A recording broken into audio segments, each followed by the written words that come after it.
అందరికీ నమస్తే అండి. కాకినాడ జిల్లాకు చెందిన ఈ పిఠాపురం నియోజకవర్గంలోని పంచాయతీరాజ్ ఏఈగా పనిచేస్తున్న నూకరాజు ఫ్యామిలీ మొత్తం ఆగస్టు 16వ తేదీన రాజమండ్రిలోని రోడ్ కమ్ రైల్ వంతెన నుంచి గోదావరిలో దూకి స్వీయ మరణం చెందిన సంగతి తెలిసిందే కదా.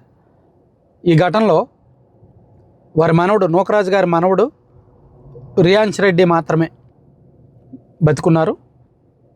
ఆ పిల్లాడు 10 ఏళ్ళ పిల్లాడు. మిగిలిన నూకరాజు, అతని భార్య మీనా గారు, అతని కుమార్తె సౌజన్య గారు అందరూ కూడా మరణించారు. సరే, ఈ ఘటన మీద తాజాగా ఈరోజు విజయసాయి రెడ్డి గారు కీలకమైన వ్యాఖ్యలు చేశారు. చాలామందికి ఈ అనుమానాలు లేవు, అంటే సాదిక్ ఒక్కడే అని అనుకున్నారు. కానీ విజయసాయి రెడ్డి గారు ఏమంటారంటే ఈరోజు ప్రెస్ మీట్ పెట్టి, యాక్చువల్లీ ఈరోజు విజయసాయి రెడ్డి గారు రావులపాలెం వెళ్ళి వారి కుటుంబాన్ని పరామర్శించి నూకరాజు గారి వియ్యంకుడు భాస్కర్ రెడ్డి గారితో మాట్లాడి వారి కుటుంబంతో మాట్లాడి వారి కుటుంబాన్ని వాదార్చి కొన్ని కీలకమైన విషయాలు రాబట్టారు. అలాగే స్థానికులతో కూడా మాట్లాడి కొన్ని అంశాలు రాబట్టారు. సో ఆయన ఏమంటారంటే సాదిక్ ఒక్కడే కాదు, అతనితో పాటు ఇంకా 9 మంది ఉన్నారు. ఇదో పెద్ద ముఠా. వీళ్ళు హిందూ కుటుంబాలను టార్గెట్గా చేసుకొని ఇలా వ్యవహరిస్తున్నారు. నూకరాజు లాంటి కుటుంబాలు మరో 15 ఉన్నాయి. గడిచిన కొన్ని సంవత్సరాలుగా ఈ కాకినాడ జిల్లా ఈ చుట్టుపక్కల ప్రాంతాల్లో కొన్ని హిందూ కుటుంబాలను టార్గెట్గా చేసుకొని లక్ష్యంగా చేసుకొని వీళ్ళు ఇలా చేస్తున్నారు. దీని వెనక ఒక పెద్ద ముఠా ఉంది, ఒక పెద్ద కుట్ర ఉంది. పోలీసులు దీని మీద దర్యాప్తు చేయాలి పూర్తి స్థాయిలో. ఒకవేళ పోలీసులకు సాధ్యం కాకపోతే,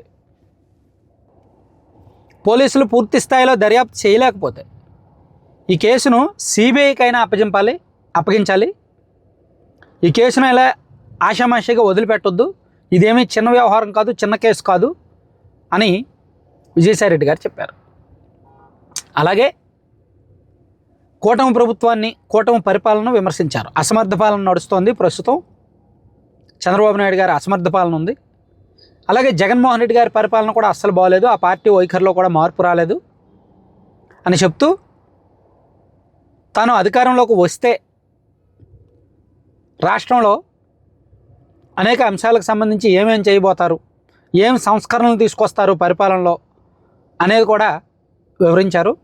దాంతోపాటు ఇది ఫస్ట్ ప్రెస్ మీట్ మాత్రమే. విజయసాయి రెడ్డి గారు పార్టీ పెడతాను అని అనౌన్స్ చేసిన తర్వాత ఈరోజు ఫస్ట్ అనౌన్స్మెంట్. మొన్న 4 రోజుల కిందట తిరుమల స్వామివారిని దర్శించుకున్న తర్వాత ఒక ప్రెస్ మీట్ మీడియాతో మాట్లాడారు. మళ్ళీ ఈరోజు అక్కడ ఆ కుటుంబాన్ని పరామర్శించి మీడియాతో మాట్లాడారు.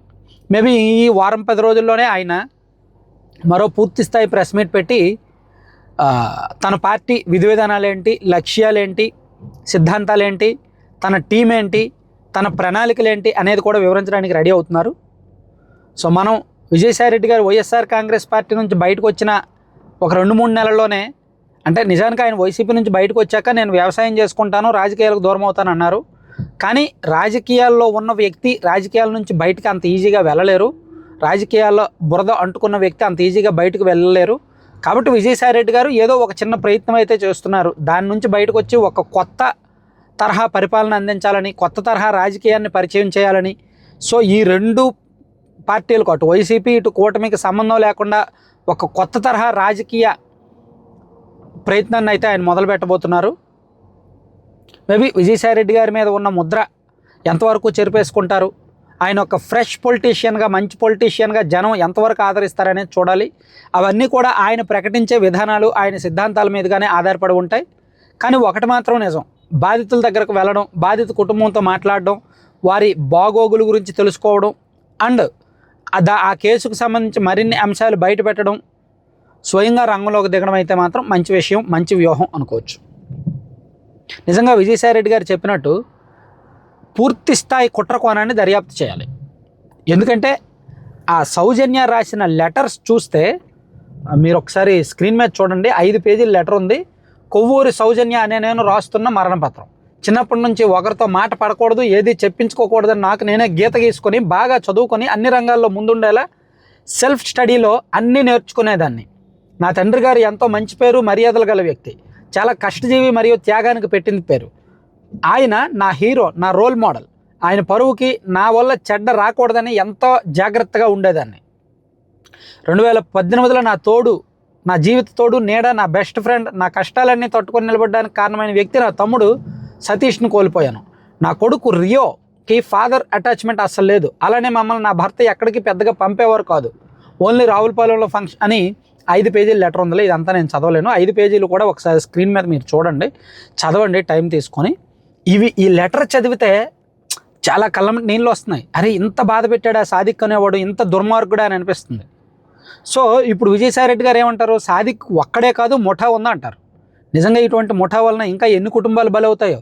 సో నిజంగా విజయసాయిరెడ్డి గారు చెప్పిన అంశాన్ని కూడా పోలీసులు సీరియస్గా తీసుకొని నిజంగా ముఠా ఉంటే మాత్రం బయటపెట్టి అక్కడ కుటుంబాలకు రక్షణ కల్పించాల్సిన అవసరం అయితే మాత్రం ఉంది. Thank you.